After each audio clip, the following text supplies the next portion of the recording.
and welcome to Boots, Banter, and Beyond, the stories of Irreverent Warriors, the show where stories about how humor and camaraderie have changed lives for the better. I'm your host, Eric Schessel.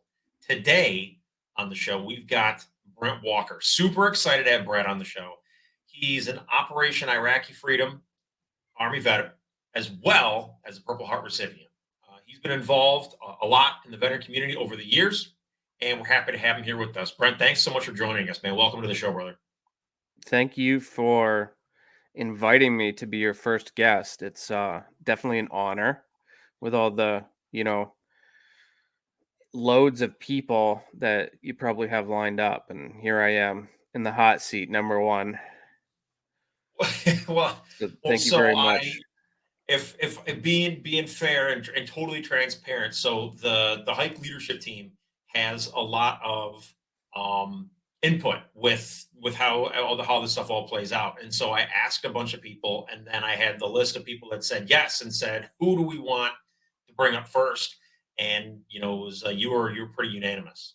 The veteran community knows who you are, and why not? Why would we not have somebody that is well known and well received in the veteran community here in Connecticut to be someone to kind of kickstart us off with our interview? So it was kind of a no brainer for a lot of people. So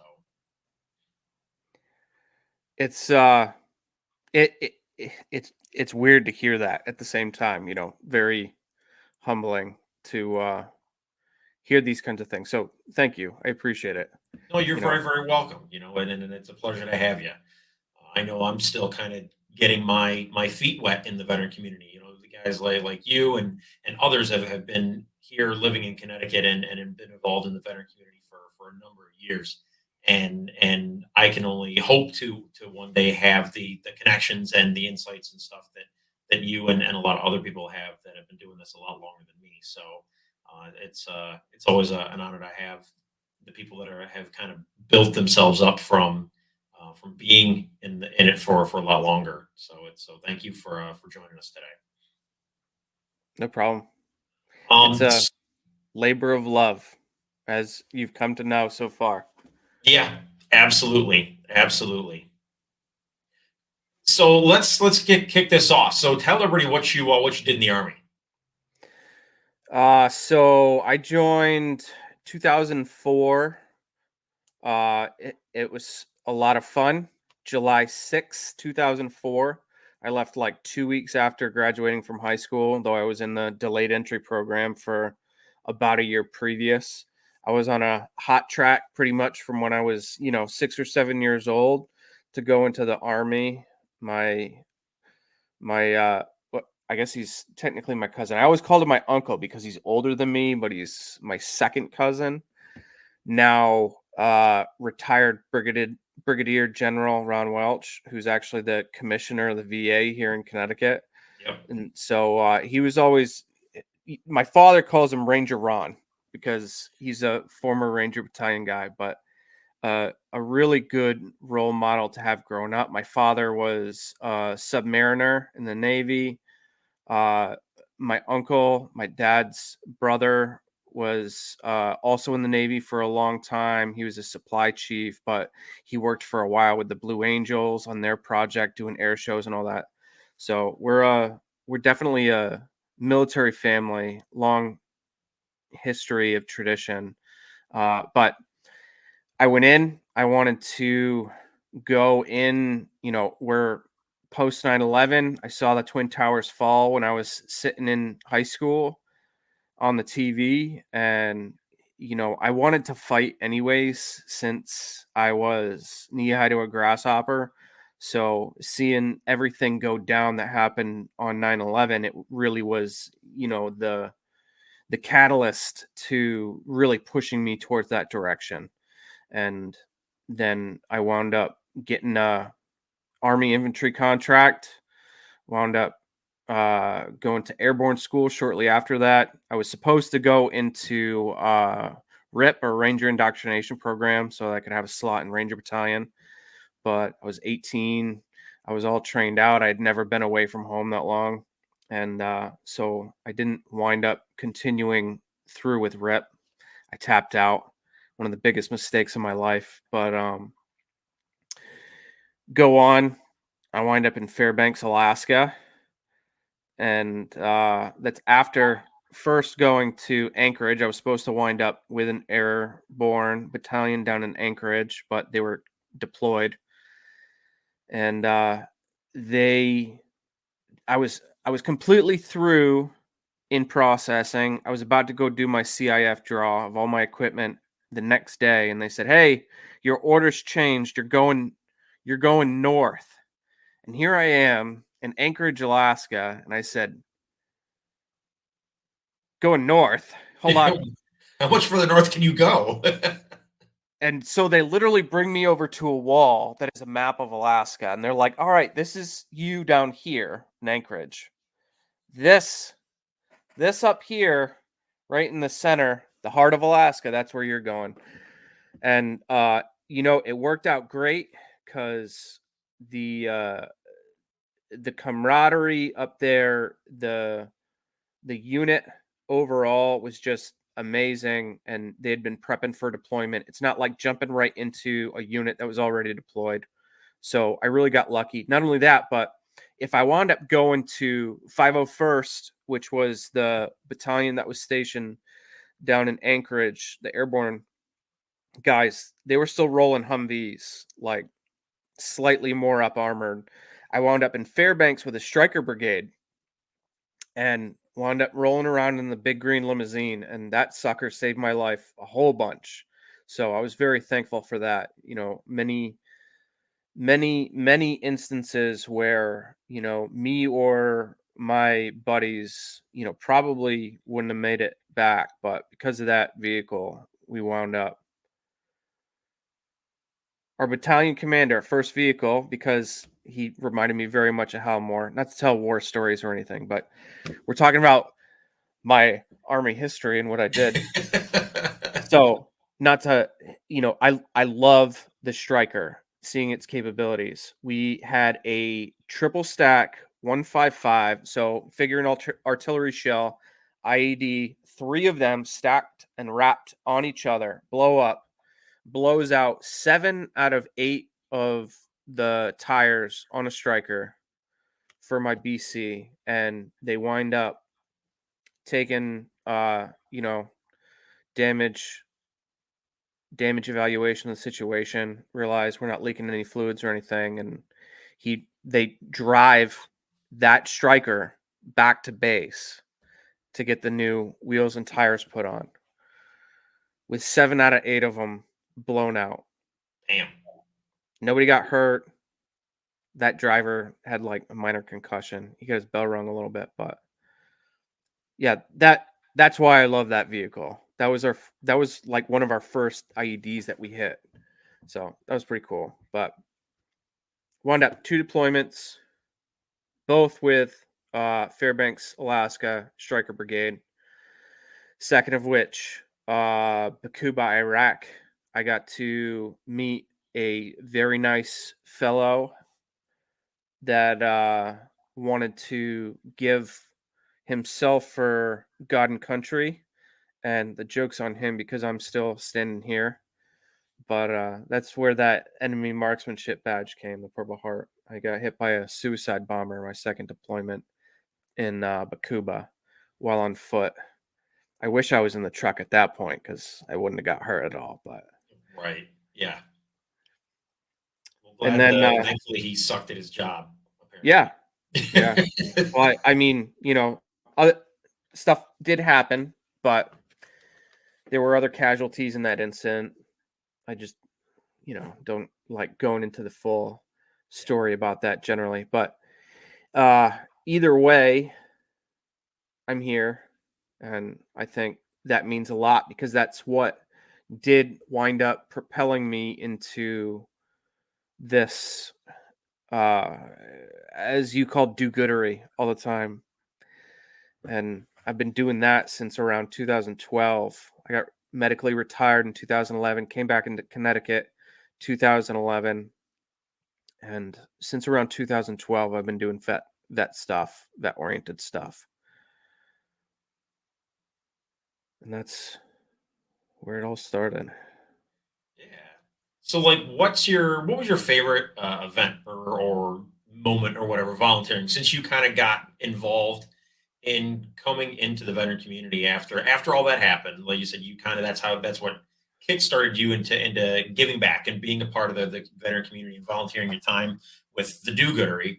What's your favorite event or moment from all that so I far? don't know. I really can't pinpoint one specific moment because there really has been a lot.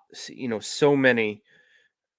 The ones uh, I love the hikes, and I was immediately sold on the hikes when I first was when they were first brought to my attention by Steve Zulu back in the day when we did the first hike for Connecticut back in 2018.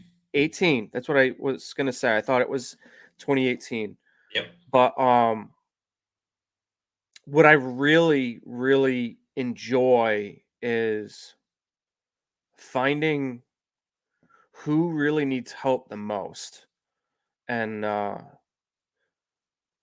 and finding those people and saying, hey, what will impact your life right now to make that better. And that's why I formed the nonprofit that I did back in the day, and I'm sure we'll talk a little bit about that. I won't throw names out there as I'm no longer involved, even though they're still doing very amazing things. But that's why I kind of formed that organization in the way that it was to find people that really needed the assistance. And rather than creating this whole rigmarole of paperwork and hoops to jump through, just saying, hey, where you were wounded in combat just like me, you received a Purple Heart.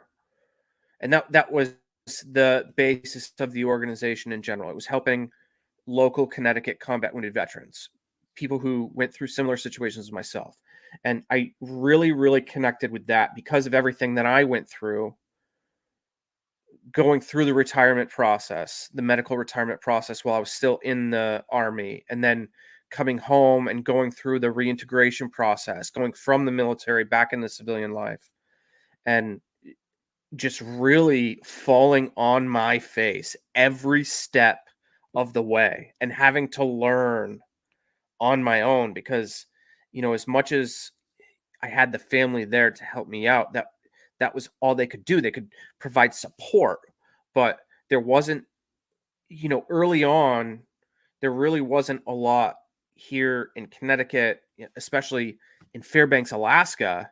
I was put in the first warrior transition unit up there that had just been formed like a couple months previous. So um, that was really the bread and butter with everything that I've done over the years is finding somebody that really needed help and saying what's going to change your life and being able to help them out with that. You know, putting a boiler in a Vietnam veteran's house that was bad and, you know, Doug going and mowing his lawn, cleaning up the yard. Um, Another Afghanistan veteran that, he wasn't going to be staying local, but he was going to be moving out of state with his new bride and they didn't have a lot of money. So we just caught him a check and said, here, moving expenses, getting set up in your new location, making sure that you're all set. It's stuff like this. Everybody's story is different. Our first year, we just got a mobility scooter for a guy that wasn't able to get it for some reason through the VA, which I don't understand how that works. Like, how can a wounded Vietnam veteran, with a Purple Heart, not be able to get a electric mobility scooter from the VA? Right. You'd think that would be something that they would just offer freely, like quickly, like, you need this here.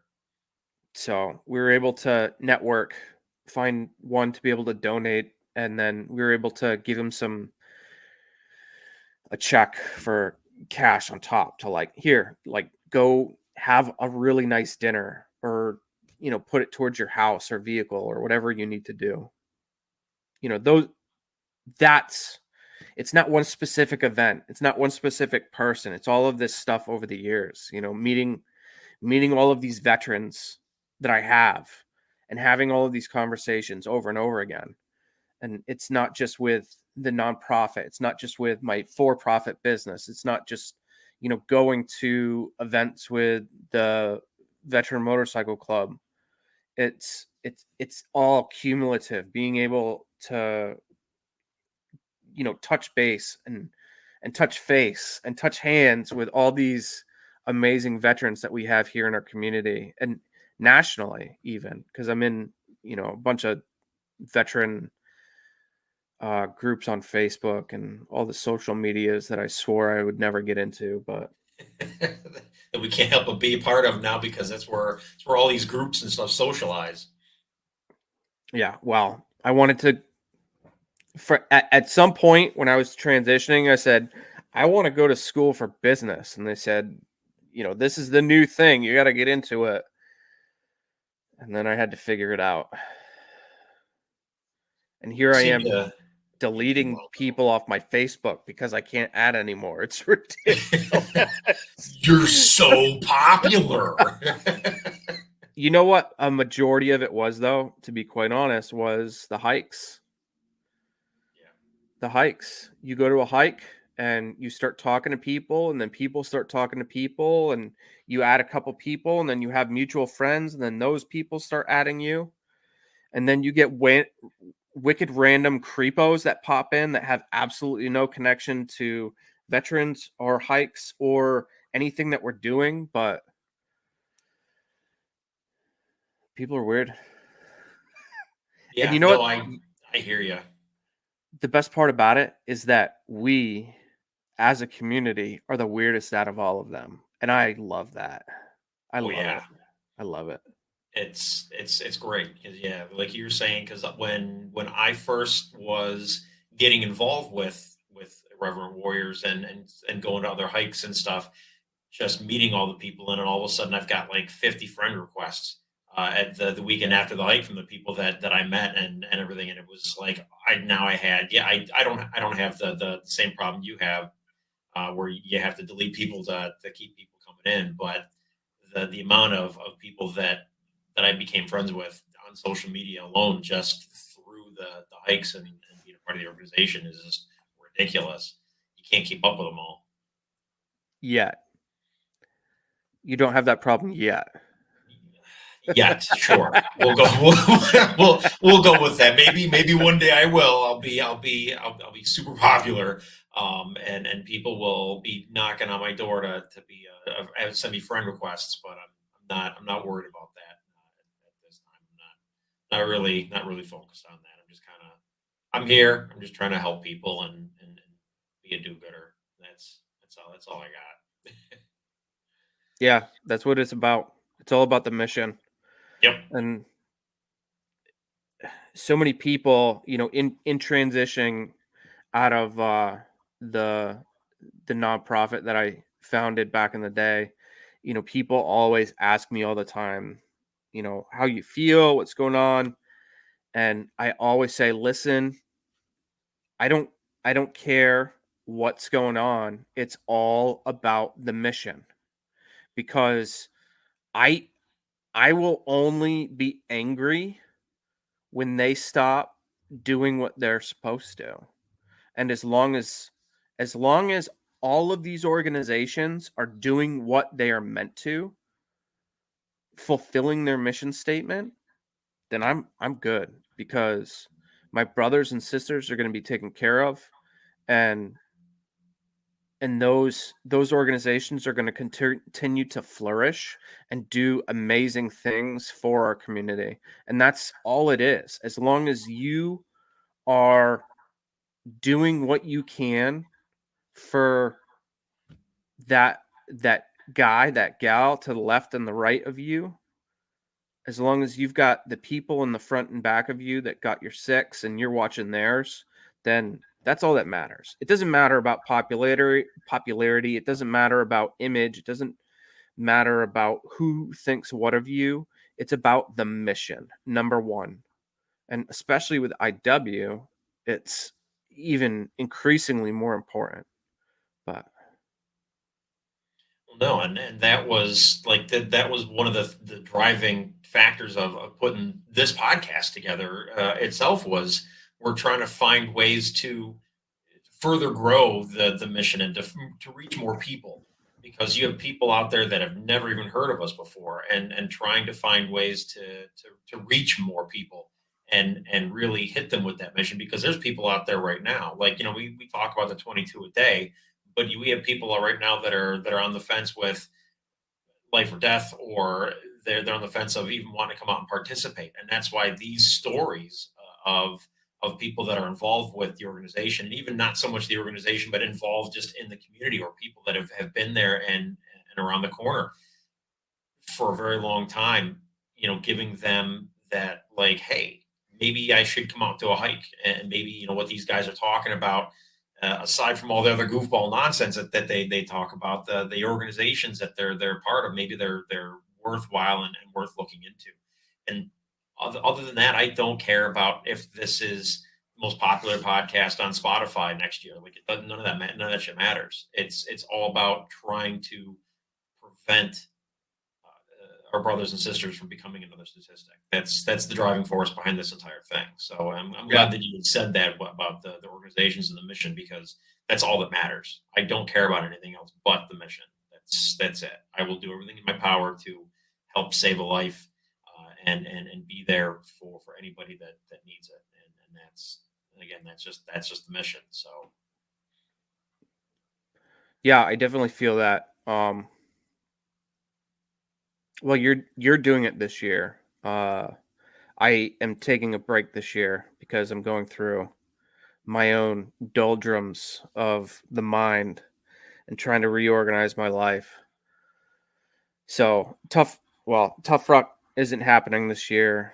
I would be doing Taji 100 right now this year for the month for rucking, but the big thing with me when I do all of my rucks. So normally I am rucking almost every day of the year. yeah, Like no bullshit. Almost every day of the year. But the last 6 months have been tough with business and family and everything else. But the big thing with me with my rucks is one thing that always stays with my ruck, and it's kind of one of the things that carries over from tough ruck. Tough ruck is the 26.2 ruck for the fallen. So you do 26.2 miles with your ruck.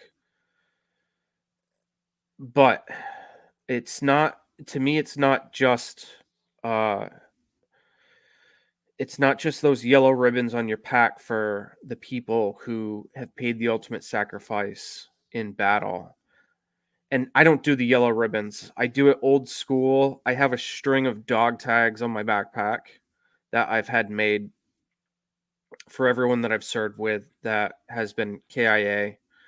And the worst thing is that yearly the other side of my pack that has the string of dog tags with those that have become one of the 22 just keeps growing more and more, and it's almost surpassed my left side of my pack with all my KIA brothers. And so that's why IW and all of these organizations really hit with me because I don't want to see that happen anymore. It seems like it's every other month kind of thing. We just had one here in Connecticut this month. I didn't know him personally. We weren't in the same service, but they all hit just the same every time I hear about it because I've been through that so many times already, and it's really become a horrible epidemic within our community. So yeah. no, it has, and you even get hit with a little bit of that, that survivor's guilt, like why am I still here, and what could I have done to help prevent that, am I working hard enough to make sure that these people are not becoming a vegetarian? And it becomes it can become all consuming, and it can break and tear somebody down because they don't feel like they're doing enough. Yeah. The thing that always comes back to me, because I don't, with my history and everything that I've been through, with my injuries in service, with um, getting into a motorcycle accident in 2012, almost dying for the second time, and then almost dying for the third time, which I thought COVID in 2020, they were making it out to be the all-time killer, especially for people like me who developed the chronic desert lung syndrome that we got from the burn pits and the sand and everything else. So I thought when I got COVID, I survived an explosion from 10 feet away on foot. I survived a motorcycle accident where I got bounced off a windshield and thrown 25 feet down the road without a helmet. And a little bug is going to kill me, but I killed that sucker too. And I'm still here and stubborn as ever. So, Damn right. uh, but going through all of these things and all of the difficulties that I've talked about previously, I can relate to each and every one of those people. And, everyone that's had the pistol in their mouth, everyone that's had the rope sitting next to them, everyone that's, stuffed to their car in the garage with the door closed. I've been in that spot so many times before myself. And when it comes down to it in the end, it's always something that pulls you back, and you've got to find that something.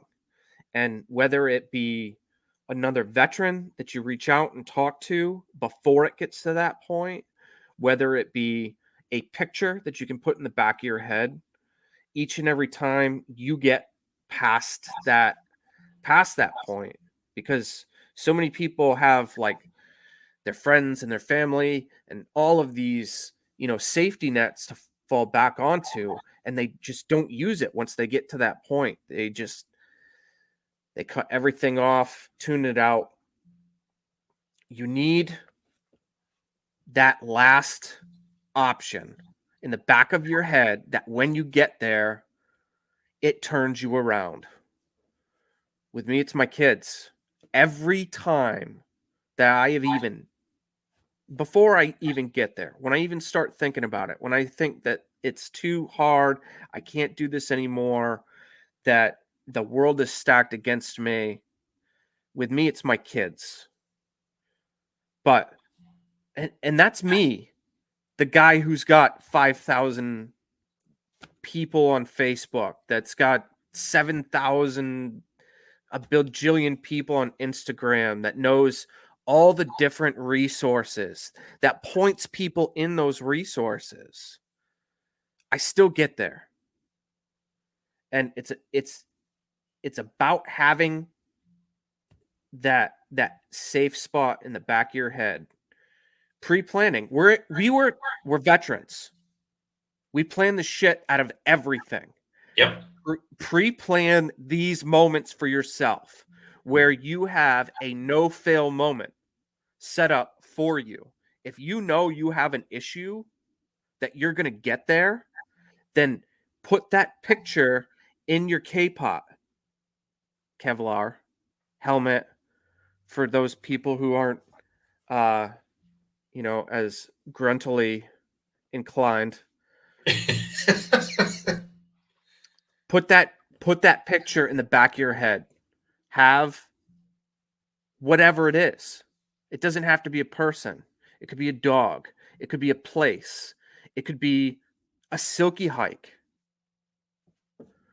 Have that last minute thing that you can fall back on that reminds you that you are worth it, that you have a purpose, and there is a reason for you being here each and every day, no matter how hard it is. Because someone else in the world thinks that you're pretty fucking cool. But on that, before you get to that point, build these relationships, go to the hikes, meet people, network, and get that phone tree of people who are going to be your, as really bad as it sounds,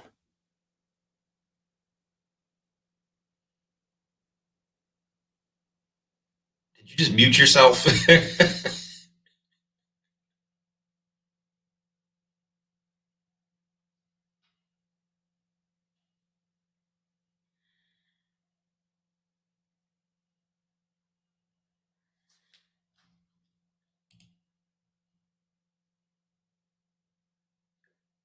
If you can hear me, it says your mic isn't connected. I figured it out now, I think. Okay. Is that working? Or yes, welcome back. Whoever said that this episode was going to be perfect, we are dead wrong. Technical difficulties galore. You should see my first episode. It's horrible. Well, It was technically, me. this is the second episode, but this True. is the first interview. My first episode was me sitting in a basement talking about a cooler, I want to say. I didn't even plan on talking about veterans.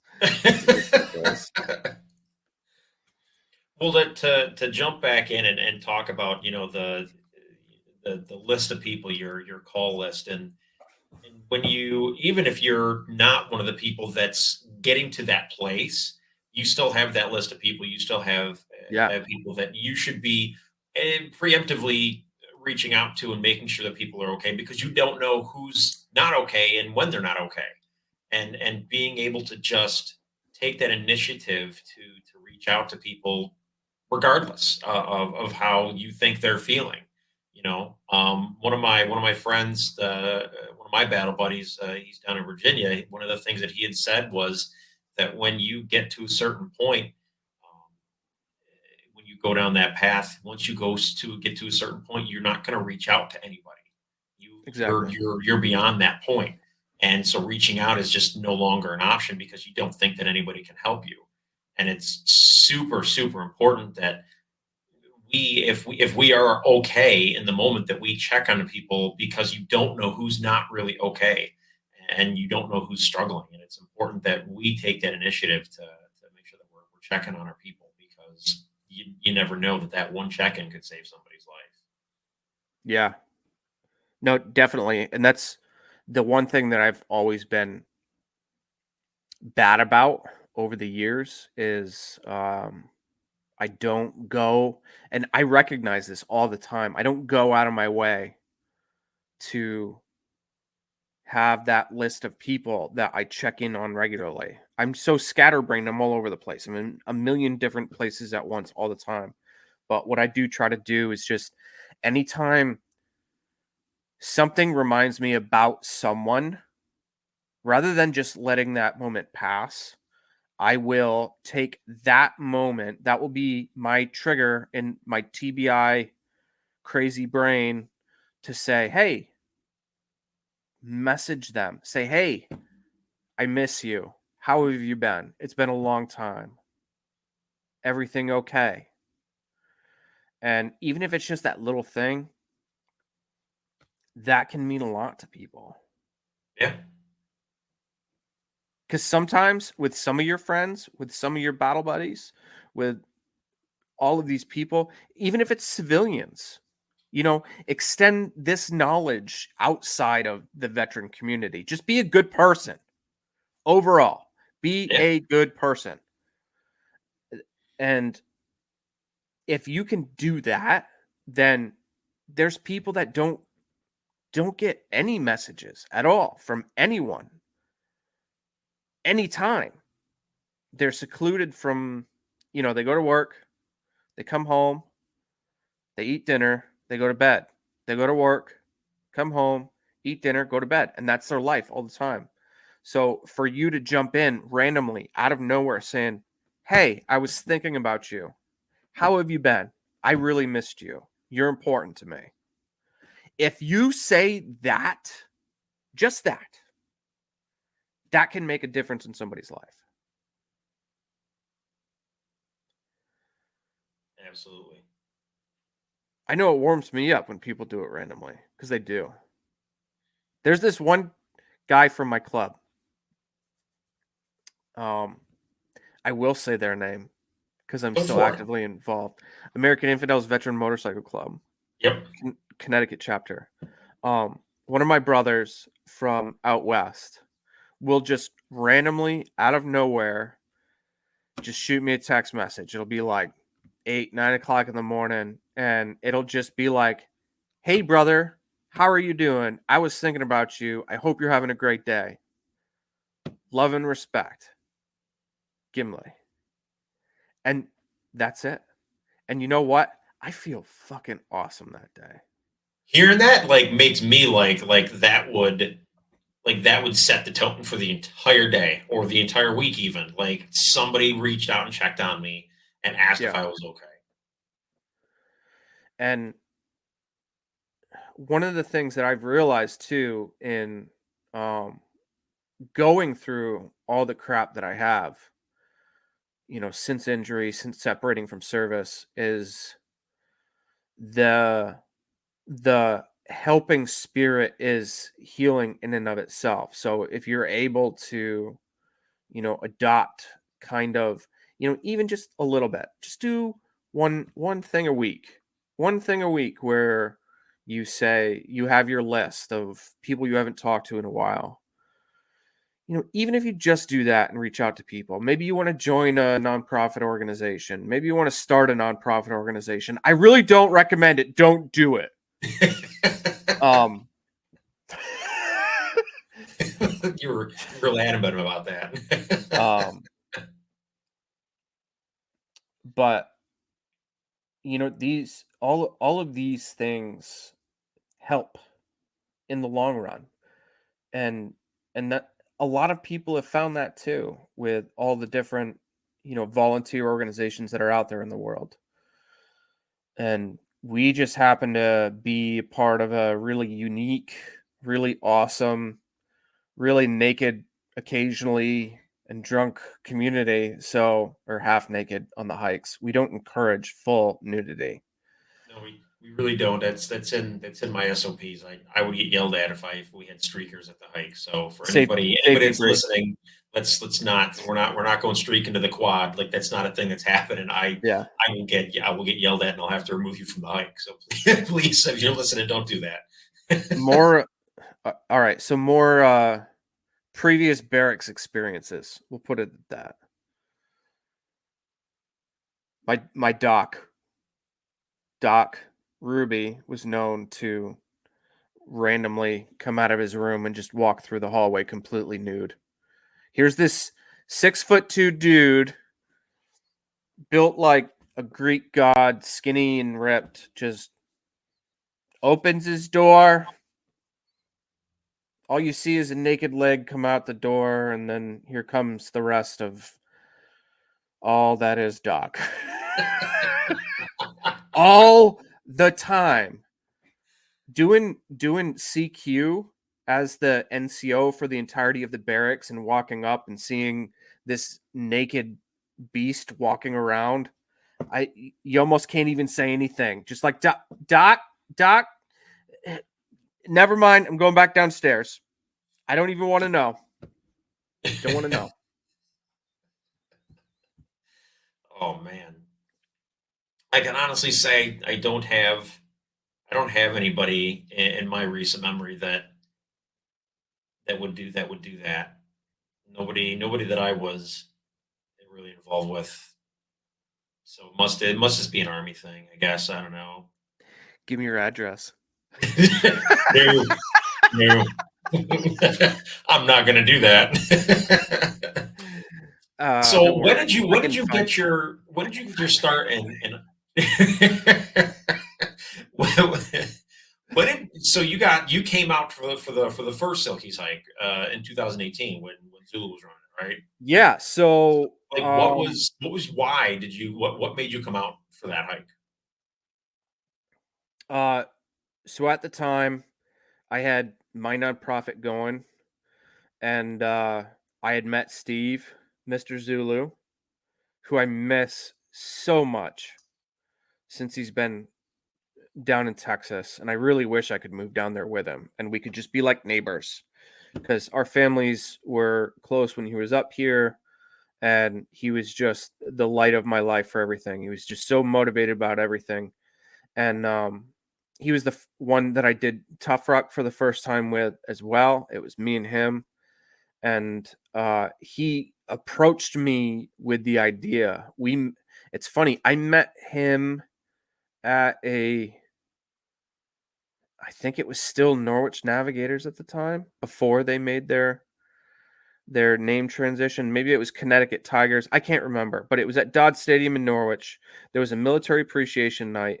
The nonprofit was set up with a booth there, and he was there with his family and randomly came up and said, "Hey, I got a Purple Heart." And I'm like, "Hey, I do too." And we had like a tip touch moment, and it got really weird. And then we just started talking after that. But he said, "Hey, I know about this organization that does this really cool thing." And we walk around the town in short shorts, and we're a little bit over the top in our enthusiasm about alcohol consumption and being rowdy and rambunctious. And we just like have a really great time, and everybody rucks together, and we do some push-ups, and it's a lot of fun. And I looked at him like, that sounds like a really bad idea. Where do I sign up?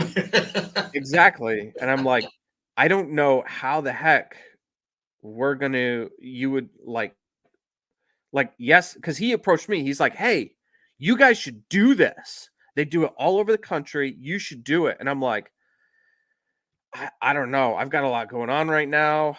We had just had our daughter, or had we at the time? Let me see. No, because Aria was born the weekend of the first Silky hike. Yeah, craziness, craziness. That's how connected I am to it. I left um that whole madness and came to the first Silky hike. It was no, we had just moved into our new house. I stand corrected. Um, Either way, he said, "Hey, you should do this," and I'm like, "I don't know, man. I don't know." And he's like, "All right, well, I think I'm gonna do it. So if you want to help out, I'd appreciate it." And I said, "All right, cool. If you want to be the lead on that, because I've already got like my hands full with this other thing."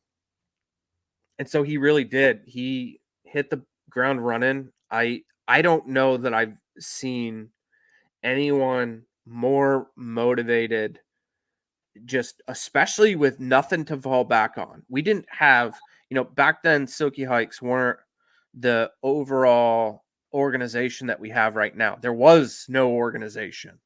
It was every city kind of had their own clicky hike thing, and it was all around a central theme with the organization, but it wasn't organized in any manner. And then from then on, it just kept evolving and evolving and evolving. But Steve was really, really good, and I was really glad that I was able to help him out with that year and the second year, and then the third year I had I don't know what you want to call it, another mental breakdown, collapse of society within my brain, because there's a small little world of tiny little beings that works their little, you know, comings and goings within the head that you see in front of you on the camera. And they were just all out of whack. They were having a little civil war inside of there, and I had to figure out how to calm things down, pour a little bit of ice cream in my ear, and cool things down a little bit. But yeah, that's when I left the nonprofit organization. But um, The year after that was the only year I think that I didn't hike, and that was also coincidentally COVID year that I don't think we did hike anyways, No, we did. Because or we was did it very 20. You talking about small? 2020, right? Because 2020 was the third year for the hike. And we had to split up into two groups because you could not have more That's what it than was. yeah, because you couldn't have more than 100 people like in a group collectively. I think So that I was remember we'd split everybody up. Like you either got a blue wristband or a red wristband, and whatever wristband color you got was the group that you were supposed to be with. And we were like, I think we'd separated the groups for about a half hour to kind of keep people apart. right. So Was that it was 2021? interesting. What's that? Are you sure that wasn't 2021? Maybe it was 2021. I don't know. I don't know. No, I because can't remember what I had for breakfast. COVID was right. COVID was 2020, and Started 2020, yeah. I don't so know. yeah, because I'm trying to work my way back. Maybe it was 2021 and 2022. I don't know. It was either 2020 or 2021, where we had to where COVID was the year where we had to kind of split everything up. Because of COVID, because of the regulations and stuff that we had to put in place for it, which just made it an interesting hike altogether. But Yeah. what's your favorite Silkies hike memory? Oh, I don't know. I don't know. There's so many because I've met so many really awesome people through the years. Like standing on the stairs at Epicure with the bullhorn the first year, yelling at people, and Epicure was just completely filled. Because like I don't know if it was the first or the second year. I want to say we had like 250 people. It was just absolutely batshit crazy. And It was the first year. it was so cool. It was so cool. And I don't know if it was that or the Marine Corps League guys, uh, Detachment 40 here in Connecticut, when I'd be running back and forth, and they'd be screaming out, "Yeah, motivator! Get it, motivator! Yeah!" And there's just so much really cool stuff. Or going up to Boston for the hike in Boston and just having a great year up there. One of I want to say the last 2 years that it was in Boston proper, and it was just so cool. I think the first year we actually wound up in the and that was really cool ones too. We wound up in a bar and across the street from Fenway Park, and I mean, how much more Boston can that? But then this year for Boston, we wound up going through the downtown and one of the memorials down there. I think they've got a Beirut memorial on the outskirts as well. And that was pretty moving too. One of the mothers of one of the Marines that was killed in Beirut wound up meeting us there. When we got there, there's just so much. And then like Tough Rock, going through Tough Rock. My first year I did Tough Rock with Steve. It's like the same year, Silky's Tough Rock and going through the Minuteman National Park, which being uh, a route for the hike last year, and having all of the Gold Star families on the side of the hike path with their pictures of their lost loved ones and just getting hugs. And That's it. Those kind of things. Yeah. I know for me, because every hike kind of has their own, their own thing. They, that kind of that they do something that they do that's unique, and then it sets them apart. Like our hike, we carry the tombstones, Right. the names, um, Shout out to and JJ for that. yup, yep. Um, and up in, for the Boston, which is now Worcester, the Worcester hike, Yep. they do a reading of the names. And so some of that stuff is some of the big heavy hitters. One of my favorites though was, 'cause I go out, I go out to the leadership conference, and then Donnie O'Malley, he's out there, and he'll talk, and you get to kind of meet him and whatnot. But seeing him and hang out with him in the New York City hike this past year was ridiculous, because I actually got to sit down and kind of have a conversation with him, just shooting the shit, just talking. And what was one of the things that I told him, because I've heard him, like, you see him like in the on the Silky like the videos and the pictures, and he's always partying, having a good time, dancing, and that's like he's like that all the time. But when you actually get him and have him actually like talk, he's so he's deep. Like he goes and he's got a lot of good thoughts, and then his brain is just it's kind of nuts. And I told him that I hope that the people that had come out to the New York City hike for the first time, get an opportunity to actually have a conversation with him, because they'll learn so much just from him as a person, as a human being. Because that dude he's just a shining beacon, man. If you've ever been around him, and he's contagious. He is the party. And so that's probably one of my.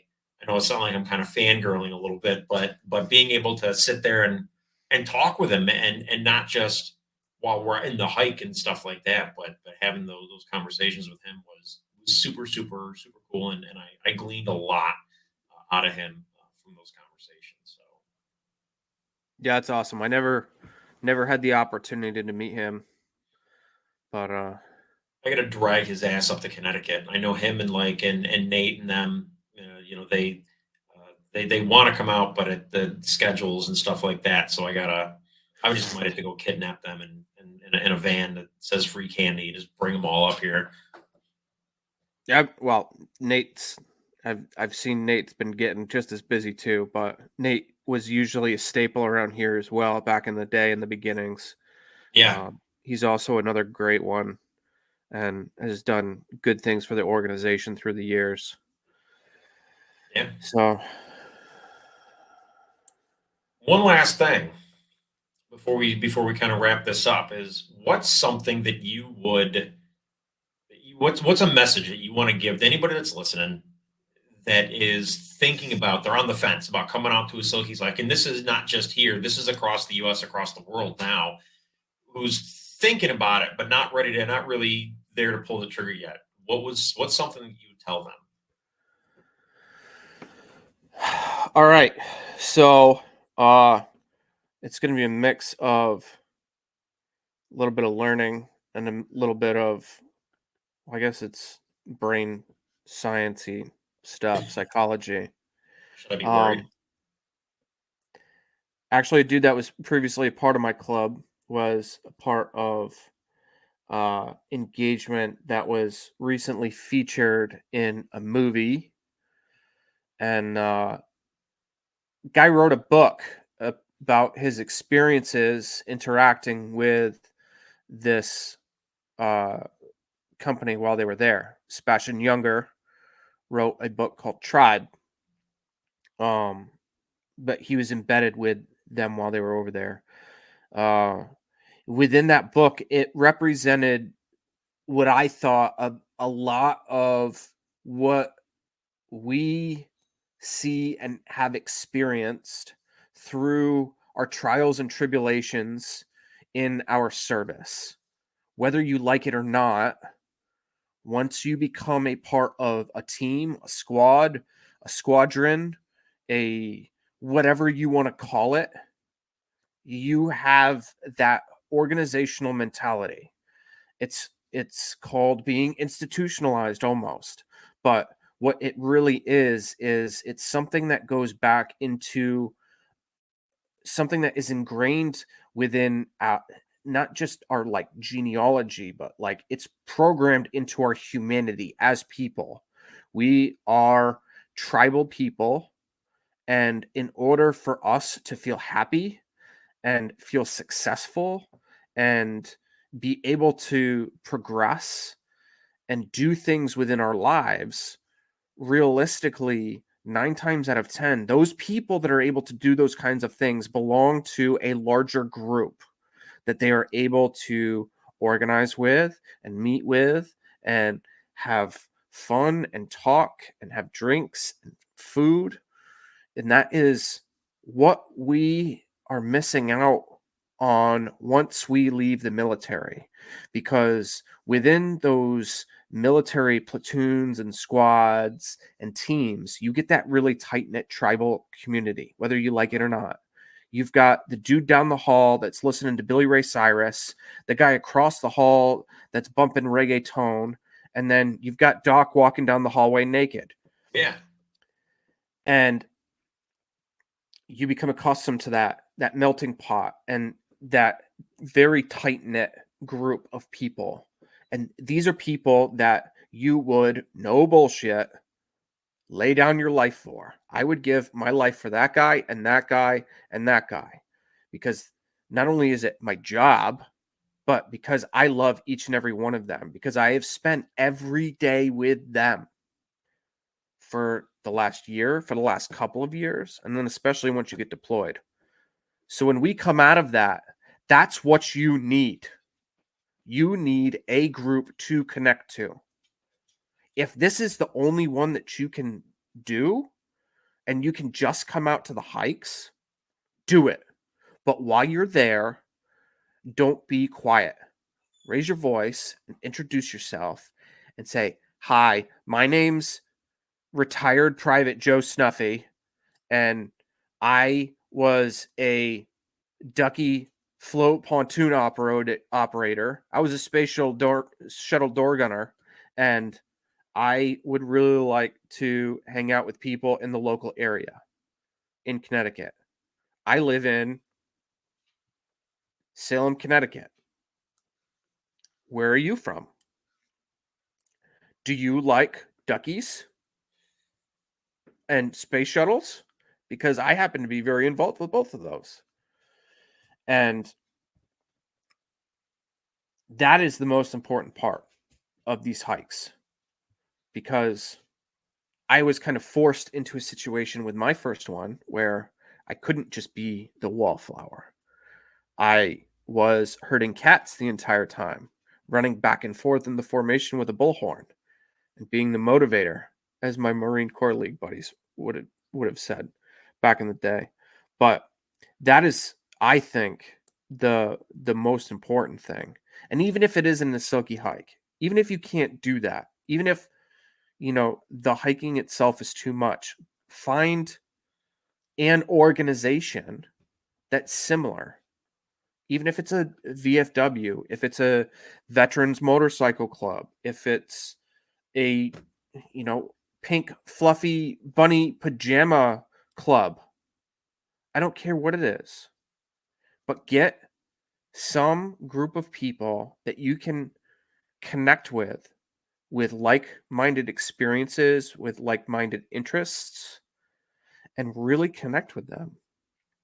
Reach out and talk to them and get out of your shell. Because the easiest way to fall behind is to swallow your pride and swallow your ego and get to the back of the line and not talk to anybody. And you're going to fall out, as we would say, while we were in. And nobody wants to fall out. So don't do it. Stay in the crowd, stay in the formation, and keep up with everybody else. But make it your mission to do so. Damn right. Man, that was a really good metaphor. That really was like like is there a brick wall? I kind of want to run through one right now. Like that was no, that was good stuff, man. And and at the end of the day, that's what it's all about is like the book, like find your tribe and Yeah, and attach yourself to those people and they will always be there for you. I It's the recommend everyone that's a military veteran read that book. I've heard It of it. goes I have to pick it up. it goes a lot into the psychology behind um also processing experiences post-war between say like World War II veterans, Vietnam War veterans, Global War on Terrorism veterans, and the differences in transportation and how the expediency of transportation to get people back into the States has actually decreased our reintegration process. Really, really good book. Really good book. Good. Read it. I'm I gonna can't. have to. I gotta go get it. So admittance, I didn't read it. It was books on tape because I can't read anymore. I mean, So I audiobook is it's still reading. I listened to audiobook. It was books on tape. But Nothing wrong either with that. either way, amazing. Amazing. And if anyone needs a list of really good books to audiobook on Audible, I've got a whole bunch of them from really good veteran authors as well. All right. Well, I think that about does it for us. Do you have any last words of wisdom or irreverence for anybody for our listeners out there tonight? Uh I don't know. I think I've given a few tidbits here and there. You Um, have. but what we usually do in these things is put a call to action. So if any of you out there are interested in owning an established bro vet, uh, what do we call it? Apparel brand.